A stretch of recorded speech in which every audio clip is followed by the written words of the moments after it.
Right now we're on 192 West Arlo Drive. This road leads to Disneyland, SeaWorld, and stuff like that.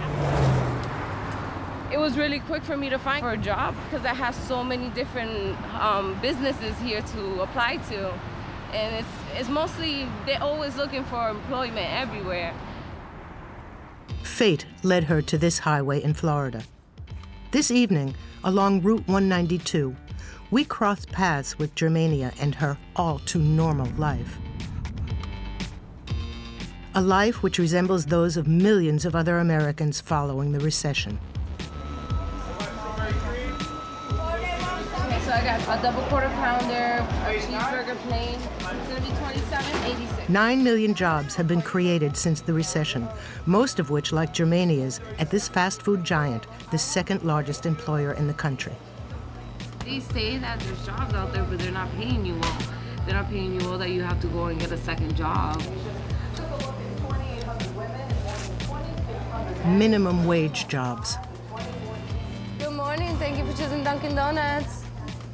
Which means that Americans are working even more than ever. A medium hot coffee or ice, sweetie?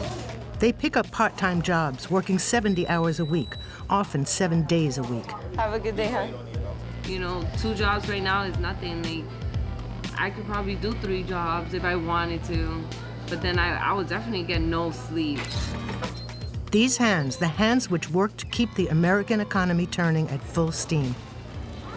Number's 239, right here to the left. The workers that helped bring the country out of the economic downturn that had brought the economy to its knees are far from reaping the benefits today. It is a struggle every day.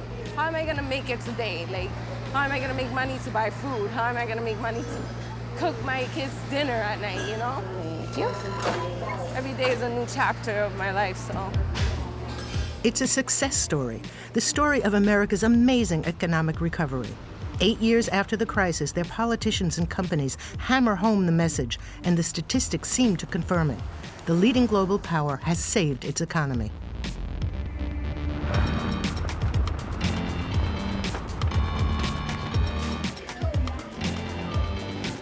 This is Hanging On, our continuing series about the American middle class. Never before has the country created so many jobs. Never before have their companies made such huge profits. The American dream should then be back on track, but at what price? A lot of economic indicators suggest the country is on an upswing.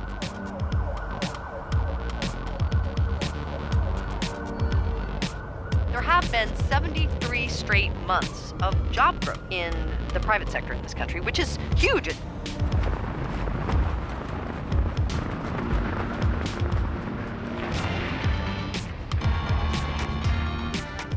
The recession in this country is long over. The economy has recovered. So why does it still feel so shaky?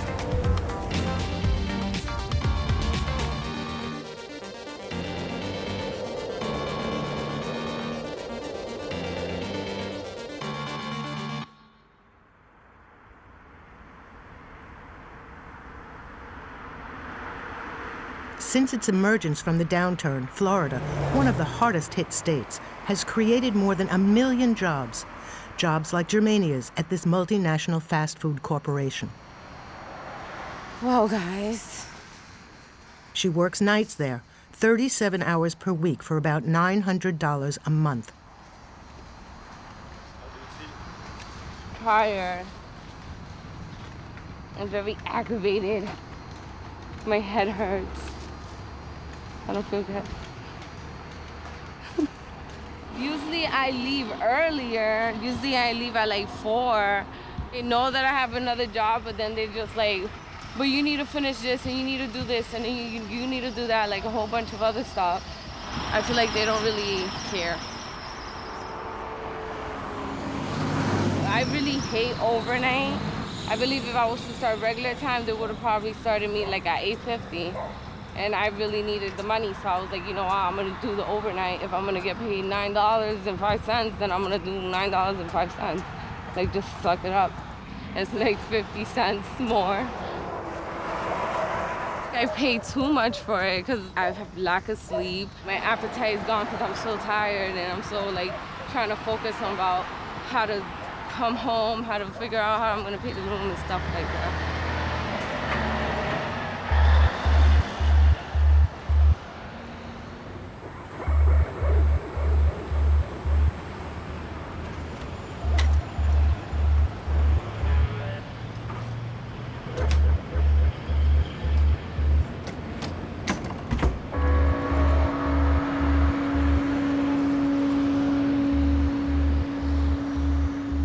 Tonight, Germania won't even have time to sleep.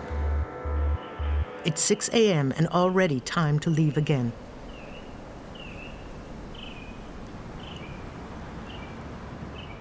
Dude, I'm freaking late.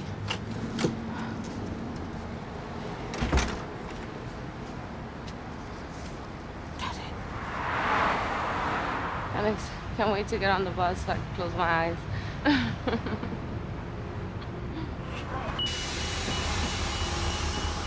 Second part of my never-ending day. I just came out of McDonald's about like 2 hours ago. Now I'm gonna go start my other job. Just 4 months ago, Germania was a shift supervisor at a restaurant up north. Then, the all-too-common story of a breakup and the desire to start over happened. I thought about it real hard before I came down here. About like 4 or 5 months. And I actually like, you know what? I'm like, I need a fresh start. Like a brand new paper. Just go somewhere, start all over. It doesn't matter if I had to do a low-income job all over again to get back to the top. That's what I was gonna do, you know? And that's basically what I'm doing right now. For her fresh start, Germania chose to move to Florida. At the end of this road is Disneyland Orlando and its 100 million tourists who come every year, bringing the region and this state to full employment.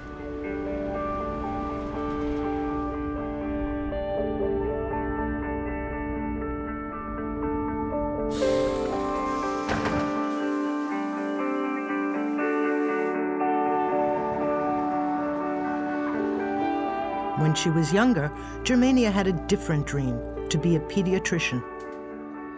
Hi, how are you guys? For now, she's serving coffees. One small coffee with milk. So you just want ham, egg, and cheese, or just ham and cheese? So no egg. I love all my jobs. Every job I get, I'm very committed to, 100%. Hopefully this is just like my beginning and eventually I can work my way up, you know. 55, and here 1 and 2. I'm trying to give myself at least a 5 to 6 year period to reorganize myself and be like, okay, I did it. Now I'm working this good job and I'm driving, I have a house, my kids are happy, they're grown. So, you know, I'm trying to give myself that time period. I say 6 years, about 6 years. Since the recession, America has commended itself for having created 9 million jobs, but at least half are modest, underpaid jobs. In order to escape living in poverty in the U.S., you would have to earn $15 an hour, but Germania only earns $8. They do give a lot of you money when you start working, and then to get like a raise or something, it takes like 6 months, 8 months just to get like 10 cents raise, you know? So really, at the end of the day, you're like working and you're not making anything because they're giving you minimum wage, you know. And to further increase their profit margins, leading employers are pushing the limits even further. They parcel out hours and break up shifts. Germania's boss doesn't even try to hide it. Yeah, we have benefits. Yeah, we have to. We offer health insurance, but you have to be like a full-timer to get it. That's number one. So you think companies are using like more and more part-time jobs? Yes, to a avoid lot that? of them. Yes, since we came out with this new health plan, yes, a lot of employment, I hire them part-time so they don't have to pay for the benefits. We have a lot of competition out there, so they, but it's all up to, the politics, It's the law of the market. Yes. Unstable, part-time, and underpaid jobs. This is the reality hiding behind the American economic miracle.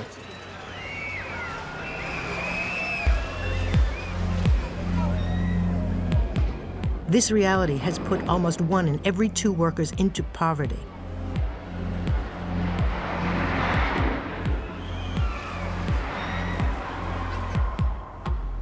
Today, the American middle class is disappearing, replaced by the working poor. This has affected 1 out of 3 families in the U.S.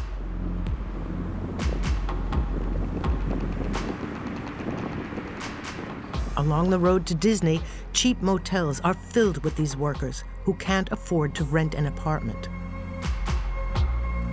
1,700 families are living just on this stretch.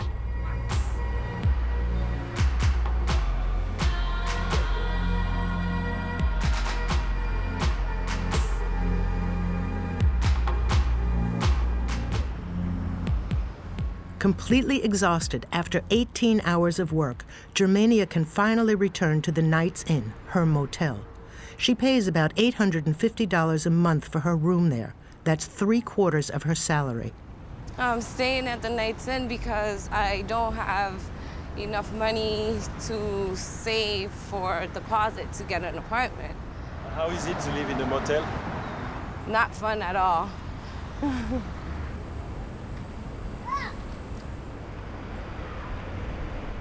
Kiss and a hug, and then I give you donut. And a kiss. Mwah. This is my son, Pedro Fernandez. He's 4 years old. This is my mother-in-law, Marilyn. And this is our room where we stay in the Night's Inn. My bed and my daughter's bed.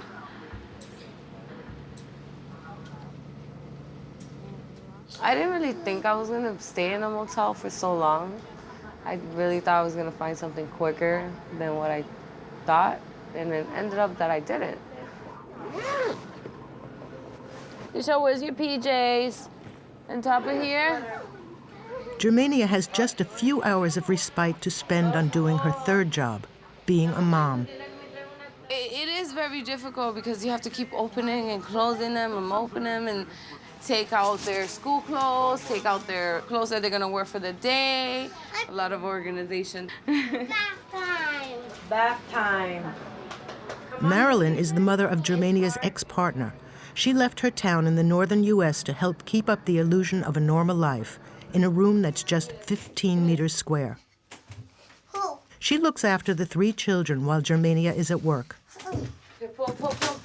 You try to make it as comfortable as you can for them, making them feel like it's not a big place, but this is our tiny little home for now. And sometimes they're okay with it, and sometimes they're not. But why? The famous question is why? Why? It's no fun. If it were up to my granddaughter, why can't everything be 99 cents? Because at least they know 99 cents is not that much. Try to get by it. You have to go sit down. Sit down, sit down, sit down. Who wants cheese? Who wants pepperoni? Cheese! Pepperoni. I want cheese and pepperoni and All right, well, I'm gonna start off with 1 slice, and then when you're done with that slice, I'll give you another slice, okay? Because we don't have a lot of big bowls. Yummy, huh? yeah. The pizza was just literally a few dollars that I had left on my card. So, kids wanted to have pizza. So I was like, all right, let's buy, some pizza. Now I have no money, but at least they ate something. How much you have? I want to say like $8. Yeah, like $8 I have to my name right now.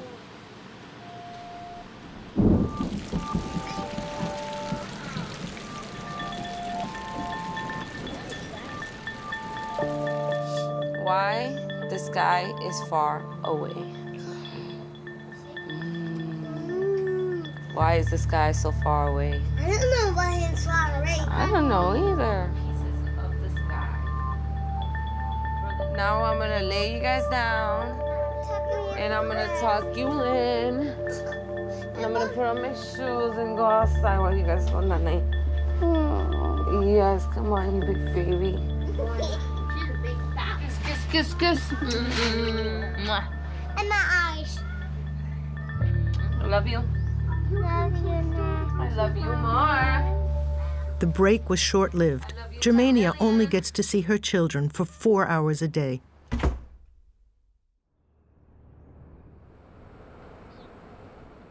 She's unique. I've never met somebody like her. She doesn't give up easily.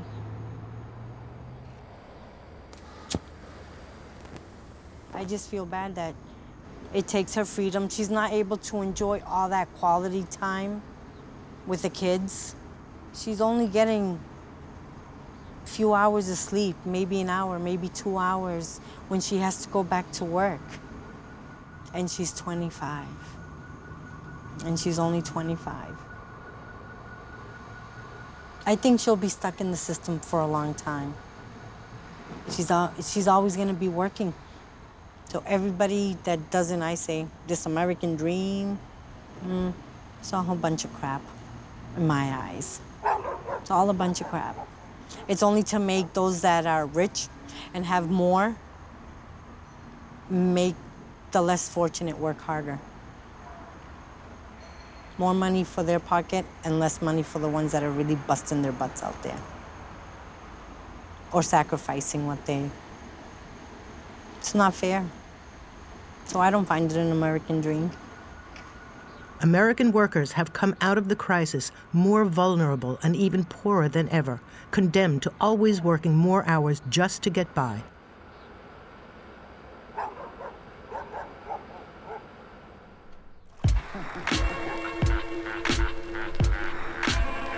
In order to find a job, most of them move to the most prosperous cities in the country.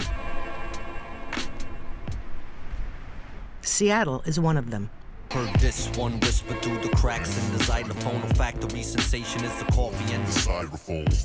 As for battle raps, this is Joe. He's 39 years old and has a family to feed. It's 5 o'clock in the morning. He's discovering his new city. It's a new beginning today. First day of work. Get to see what they got for me.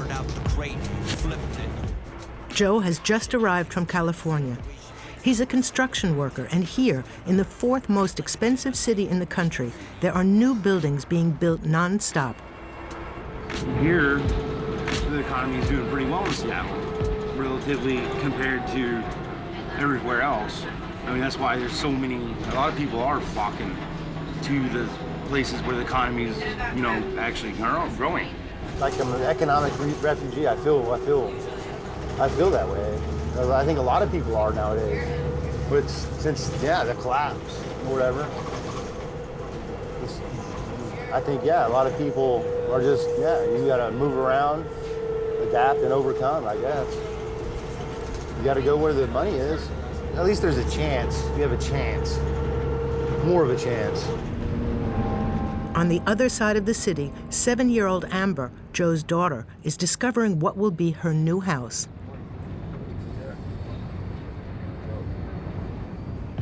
This morning, in her cherry print pajamas, she's a little overwhelmed by the camp.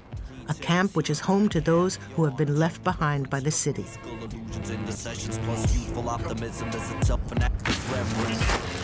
This is my mama's family. This is my family. And we sleep right there, and I sleep on the really bottom. Amber is a little girl who's been dragged around from town to town. When her parents go searching for work, Amber changes school. She hasn't even enrolled yet in Seattle. Whilst waiting, she's making friends. Your hands cold? No. My hands are never cold. I can't move. Okay. Now.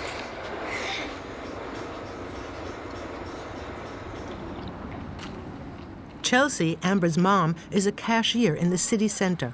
She earns almost $1,300 a month working full-time.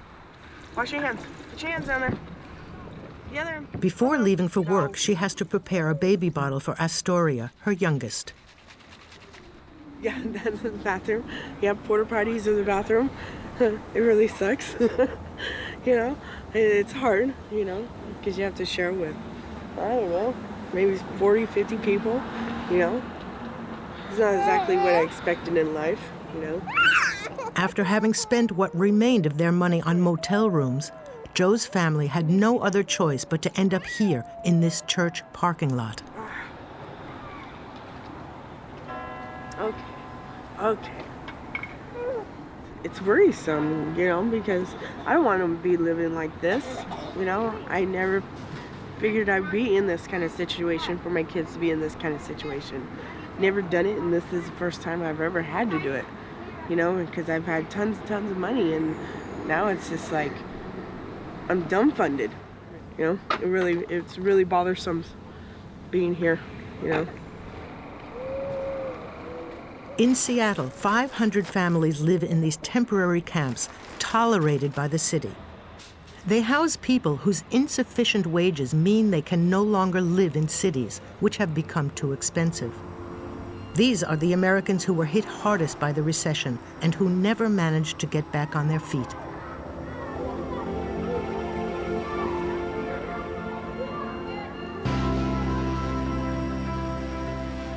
These families on the street, these childhoods spent on the roadside, represent the hidden face of the economic recovery, a story that a supposedly wealthy America finds difficult to tell.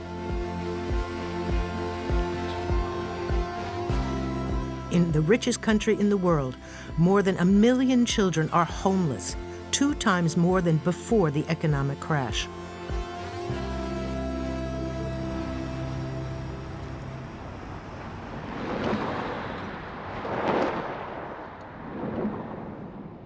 Reduced to gathering the crumbs of opportunity, on foot, by bus, Joe has been en route for 2 hours, trying to remain hopeful about finding work. His remaining hope this morning lies behind this door. Here, day work is offered for the city's construction sites.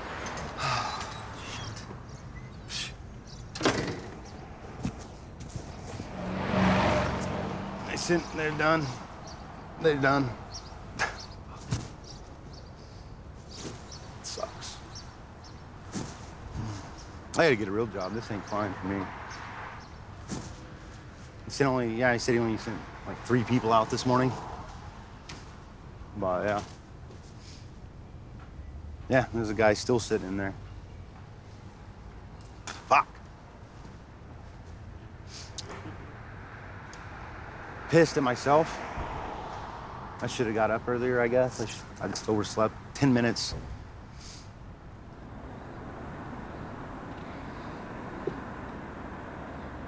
So I guess I'm gonna have to get up even earlier, around 4 now, to make it here. I gotta be probably here by 5:30 in the morning to maybe go to work, maybe not. And yeah, every day. Yeah, pretty much every day. You dig any kind of work? But I would shovel shit right now if I had to.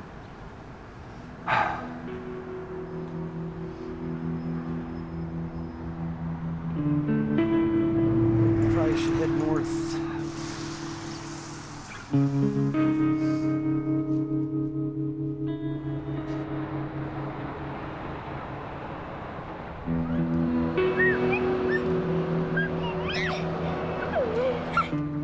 For these workers who live day to day, So come here.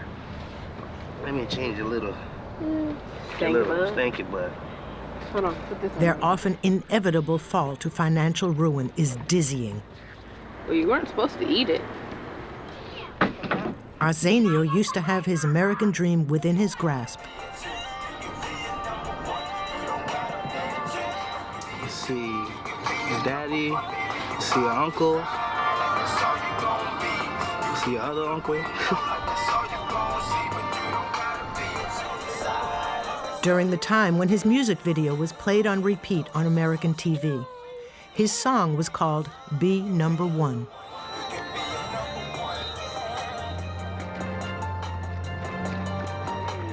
Hey.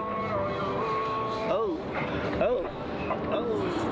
That's the thing about America. You're gonna have your ups, you're gonna have your downs, you're gonna have your greatest moments, you're gonna have your hardest moments. But the thing is to stay true to yourself, and the key thing is to keep going. Never stop. You never stop.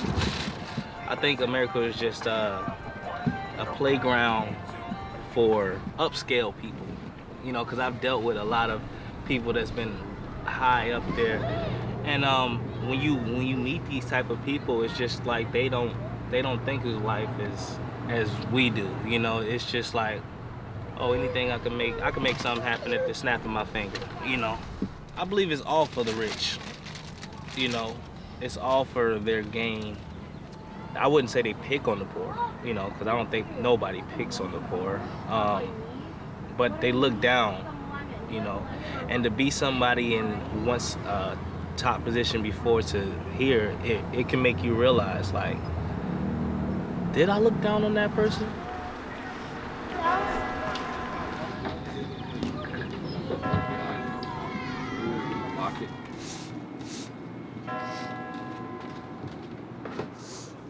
Here, socks. Socks. Hey, hey, baby, come on. Here, socks. Socks. We do not do that, young lady. Are you still proud of being American? Me? Yeah. Oh yeah. Why? Why? Still America. We're still, I mean, yeah. Our light's a little dimmer now. I don't know, America. Oh yeah. Wow. It's a difficult question. I am proud still to be an American. But it's almost hard to find a reason now. Wow. It really is, I think. I mean, I think it's just in my blood. I was born here. My family's been here since before we were a country. I'm not proud of us, a lot of things right now. I'm not a proud American per se, I guess. I love my country. I would die for my country. But, yeah, I mean, things got to change. The poor are getting poorer because the rich want more money or whatever. You know, they want it more and more, which I'm fine with that. I really am. I have nothing against rich people. I think, yeah, that's awesome. Awesome. But like I said, I've never gotten a job from a poor person, not once. But there is a limit, I think, and I think some should be turned back. I mean, yeah, tent cities, I mean, look, one of the wealthiest cities in the country, you know, this stuff shouldn't be going on. I mean, I'm ashamed. Ashamed. This is a real blow to my pride. Yeah. I mean, yeah. Sucks.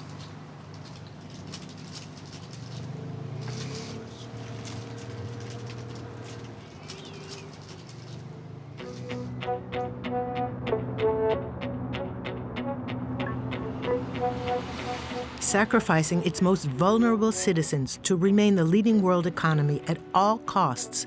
Is this the new American dream? It's a dream for the giants of finance, a remarkable economic upturn with the workers paying the price. Erie itself used to actually be one of the industrial capitals of the United States. Basically, if it's made out of plastic, wood, or metal, there's no reason it can't be built here in Erie. As the cradle of American industry, the factories in Erie put more than 75% of the country's locomotives in circulation on the tracks.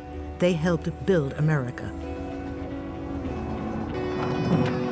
Erie is dying. The ones that are still here are a shadow of what they used to be, the ones that still remain, and the ones, a lot of them just simply closed up.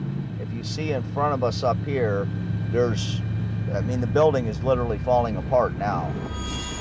But these are all old factories over here. That has since shut down. That's another one that was shut down.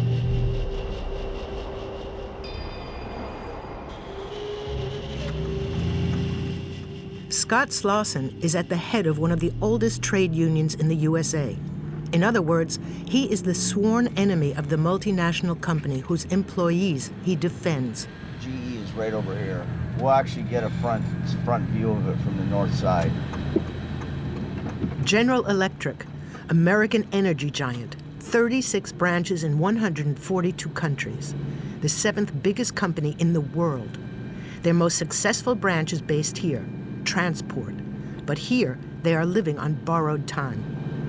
General Electric decided that the wages they were paying us were too high and weren't supporting the profit margins that the company wanted, even though those profit margins were in the 19 and 20% range. So they built a low-wage factory in Fort Worth, Texas.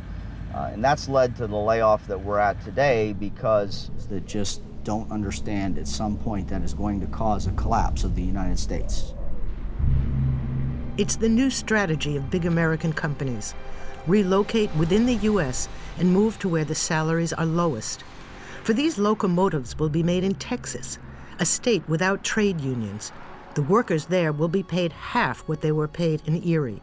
And the redundancy plan is already in place. Here, General Electric is laying off 1,353 people. Hello, hello, hello, hello. Tom Swarrick is next on the list. Good. Good, good. A lot of people honking? Oh yeah, we get a lot of people honking. Good. As a GE technician, Tom Swarrick makes electric wiring for locomotives. What's going on is people are leaving the plant right now, and they're honking their horns in solidarity for just us standing out here. Honk that horn! Since they started laying off 5-6 months ago, people have been coming out here every Thursday. My name is Tom. I'm 43 years old. I've been a GE employee for 13 years, and I've worked in the union for 11 of those 13 years. And tomorrow's my last day of work. I'm permanently laid off. My name's Sal, and I've been at GE for 11 and a half years. Day to day, I don't know if I have a job tomorrow or whatnot.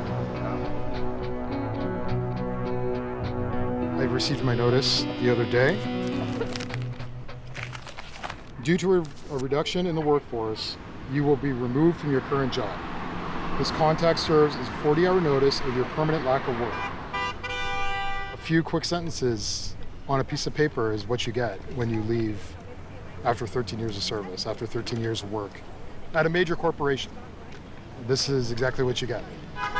When it's your turn, your boss comes to you, your PTA, your business leader, and they come, they hand you a paper, they walk you down the aisle, past every one of your fellow employees, through the building to their office to give you the paper and saying when your last day is. It's brutal. It's very humiliating. Everybody looking at you, knowing what's happening. They know their day's coming. But to have that walk of shame and losing your job for nothing that you've done is wrong. The recession was the perfect pretext to put the new rules of the game into place by lowering salaries and relocating to factories without trade unions. I mean, you guys can either go back across the street or we can call Lawrence Park.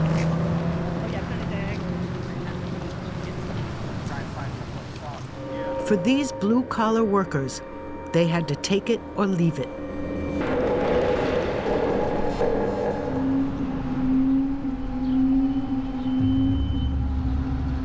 I was born and raised in Erie.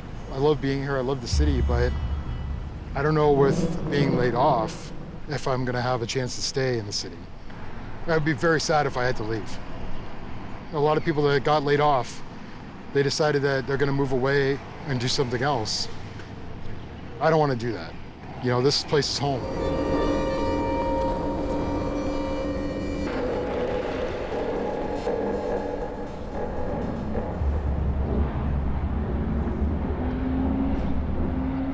It was a different day because I had to clean out my locker. I had to return tools to the tool area. I had to make sure everything was ready to go for tomorrow on my last day. Yes, can I have a Diet Coke, please? Diet Coke? Thank you. Yes, I was very proud to work for GE 13 years ago. And to a point, I still am, because I mean, we do good work there. I think at one point, it might have been part of the American dream to work at GE, but my aunt worked at GE, and she worked her entire career at GE. And she was on the floor, and she eventually ended up in the offices working for GE. And when I graduated high school, she told me when I was fresh out of high school, she said, you need to get a job at GE, because I worked there my entire life and it was a good job and a good paying job. And here I am 25 years later working at GE and getting laid off from GE. Within 15 years, 5 million industrial jobs have been destroyed in the U.S.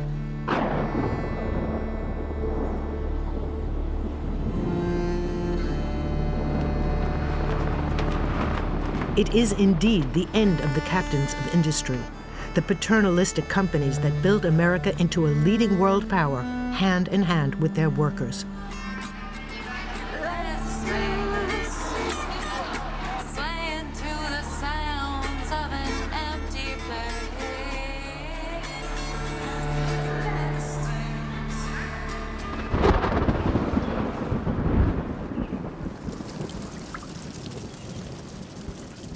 This morning, like every other for the past 13 years, Tom Swarrick got up at 5:45 a.m. He is a punctual man, even on the day of his layoff. I did have a little hard time sleeping last night, looking at my clock, thinking of what time is it, or what time do I have to get up. The more I think about it, the more I think it's going to be a stressful day.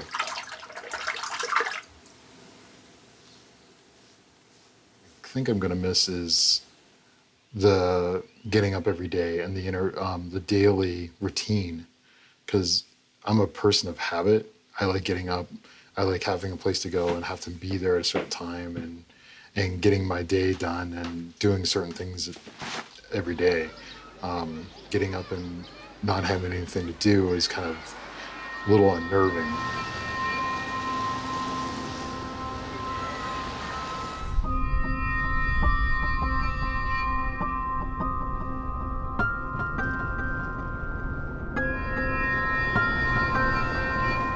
In a few hours, the 7th biggest company in the world will have taken away his badge, his job, and his certainty that he's still part of the American middle class. In the USA, unemployment benefits are not compulsory, but thanks to his union's negotiations, Tom will receive 70% of his salary for 6 months. Afterwards, who knows?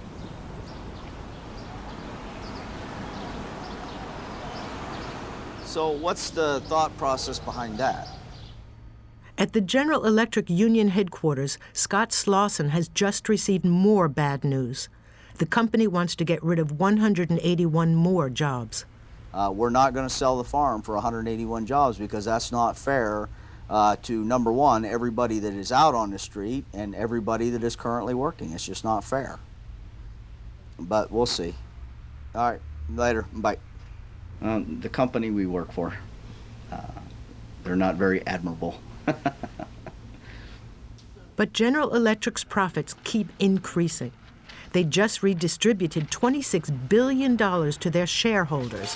From the beginning of negotiations, Scott Slauson has felt like he's fighting a losing battle. They can very much afford to keep them. The fact of the matter is they're looking for ever-increasing profit margins. And, you know, you can keep smacking a rock until you turn it into dust, but once it's in dust, you're not going to beat it any smaller.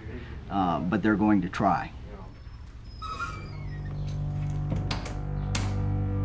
To get what they want, there remains one thing standing in their way: the trade unions, the final line of defense protecting workers. And for them, this is a death sentence planned by the financial districts of America. Back then, people knew what it was like to struggle for a cause.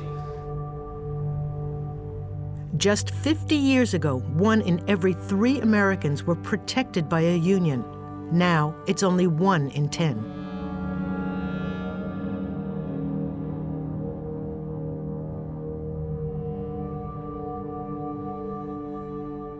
The government level and at the employer's level, they've done a good job of breeding that fear into people that if you bring a union in, we will close our business and move somewhere else.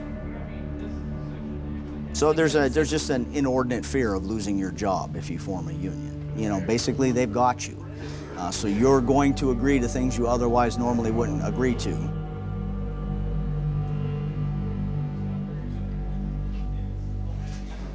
Backed into a corner, American employees have no one to turn to.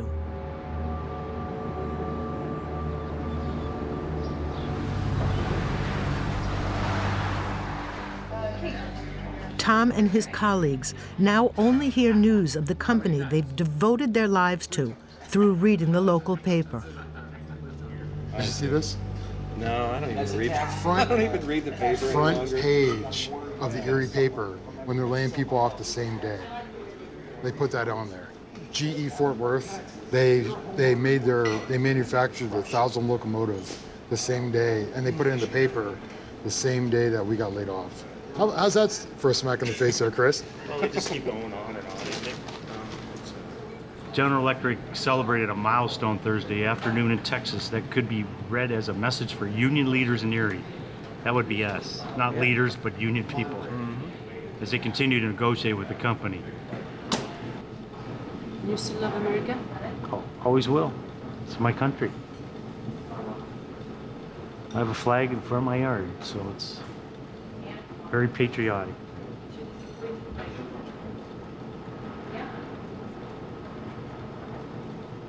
These big companies moving out of here and, you know, slapping people down and making them feel like crap. And the American dream is, it's going to be tougher. Another thing set up, you know, it's not just about wages, not just about benefits. It's about treating you like a human being. You know, this isn't a third world country that we live in. This is the United States. But these big corporations, they want to treat you like they treat these countries that have no laws. You know, like China making 50 cents an hour or whatever it is. They want to treat you like that. They see what they're doing over there, and why can't they do it here? The economic recovery has only really enriched a tiny fraction of America. The middle class, which for decades embodied the American dream, has fallen by the wayside.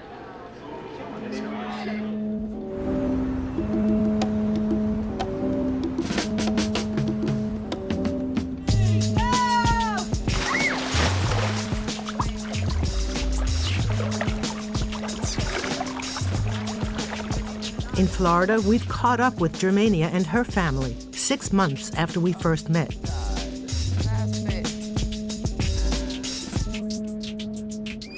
For her, nothing has changed. She still works the same long hours and still has no apartment. I've never expected me living or moving from hotel to hotel with them.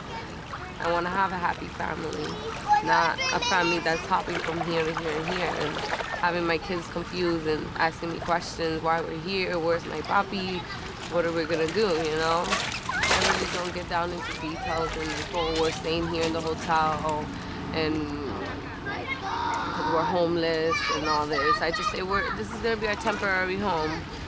And they tell me, okay, mommy, okay. That's why they started saving their piggy bank. The little piggy I have, because they were like, oh, let's save all our change. That way we have money so we can move out, you know. Along the road to Disney, motels put up with these semi-homeless families so long as they don't stay for too long. This motel is already the 5th one Germania stayed in 4 months. Until now, the motel hasn't dared to kick them out. Perhaps because tomorrow is the start of school. You guys like behave for me? Okay. Okay. For Marilyn, it's time to leave. She has to go back to her husband, who she hasn't seen for 6 months. Yeah. My heart's divided. I don't want to leave my grandchildren, Mommy. but I also need a life. I think the hardest part is not hearing not hearing Gordo say good morning, Nana. Nana, what's for breakfast? Nana, can I have this? Or his favorite words, I'm hungry. He's always hungry. Yeah. No. Nana. You help me a lot. Do your password. No, more than anybody's ever done for me. Oh, gimme. Okay. This will make me stronger.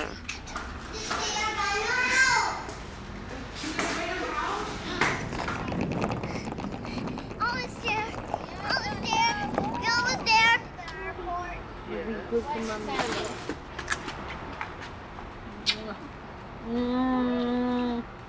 I love you. Tita, I love you. I love you more. You take care. Okay? If anything, you let me know. Okay? I love you more. Alright. Stop crying. Sip it.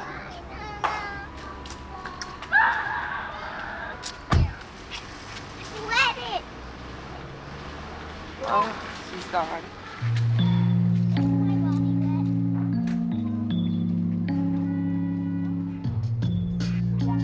There was a time for broken prayers,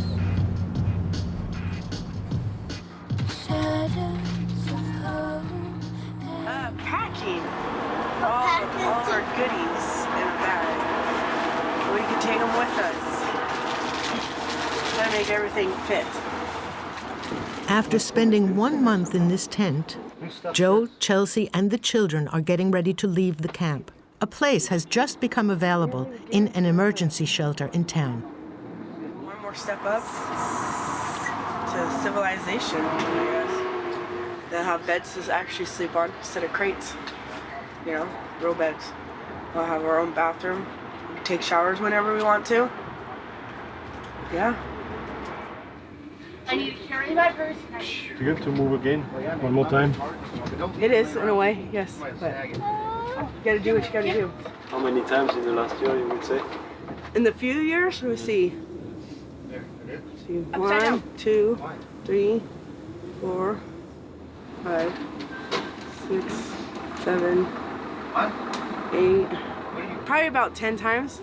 I still remember this sound.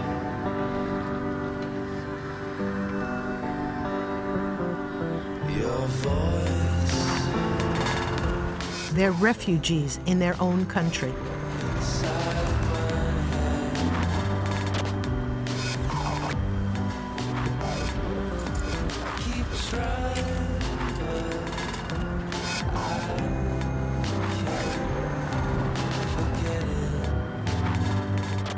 They'll have the right to stay for 6 months in the center they're moving to.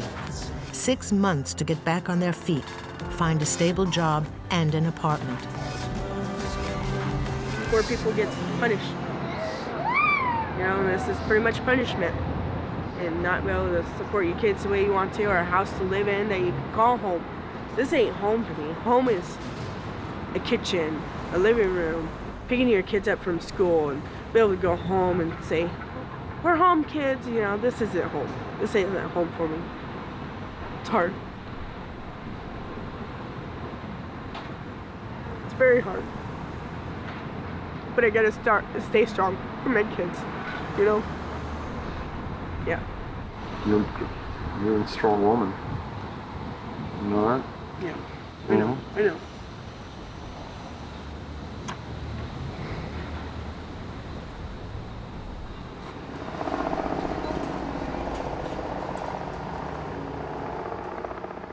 But 6 months wasn't enough. Having failed to find an apartment, Joe, Chelsea, and their children are back in the tent camp where we first met them. Let's go, guys. Come on. Come on. We survived. For Germania and her children, however, life is changing. A family aid program has found her an apartment.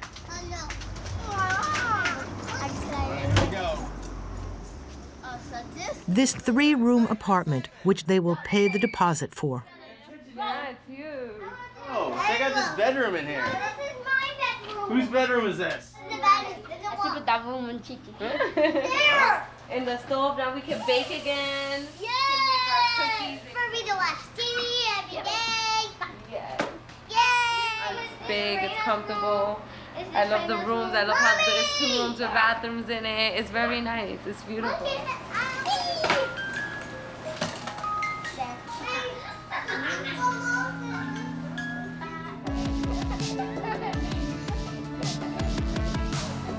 A long time ago, Germania made a promise to her daughter. On her 9th birthday, she would have a house.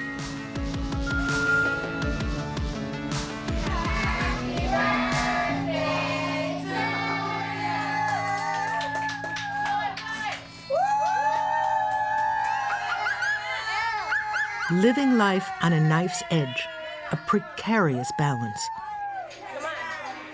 It took a recession and then a so-called recovery to make America reveal the true face of their economy. But don't cover my face, guys. There's always that possibility that you might fall down, always. And I will always think that. And definitely America out there does do that. And they have to keep that in their mind all the time. It is part of the American dream. At the end of the day, it is part of the American dream. Everybody thinks it's handy-dandy here, and at the end of the day, it's not. It's reality.